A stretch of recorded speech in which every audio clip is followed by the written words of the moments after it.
Sveiki, išaušo paskutinė dietos diena. Šiandien žiauriai gera nuotaika, nes rytoj ryte gausiu druskos.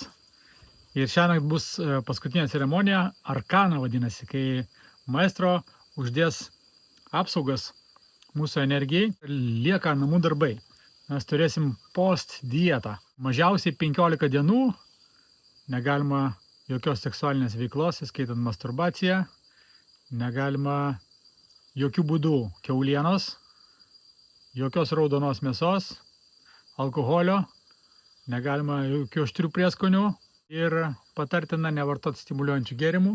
Leisti tą energiją, kaip jinai dabar kaip įsiskleidęs žiedas yra ir užsiskleidinėja ir jinai po to užsidarys. Jeigu mes pridėsim čia dar kokių nors nesąmonių, tai jos ten viduje ir liks. Jinai tokia šiek tiek sujaukta ir lieka.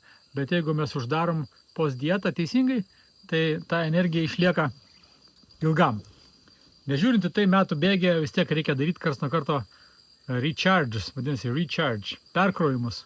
Tai reikia pabadauti 3 dienas ir vėl išgerti savo augalą mokytoją pagrindinį. Tai šiais metais mano augalas buvo Noerao ir Noerao yra nuostabus augalas, labai šviesus. Per pradėtą ceremoniją mačiau tokią viziją, kai mane pakvietė tokią didelę į tokius rūmus, tokius iš balto marmuro. Ant tose rūmuose buvo sakralinės geometrijos ženklai, ten angelai kažkur tai. Ir ten tokios technologijos, kur galima galaktikas tokias prisiartinti, pasižiūrėti. Tai yra labai geras ženklas dietoje, kai augalas pasikeičia į savo rūmus pagal šipibo kultūros žinias. Tai, kaip sakant, jaučiuosi pasiekęs tikslą, tikrai esu prašviesėjusiom akim.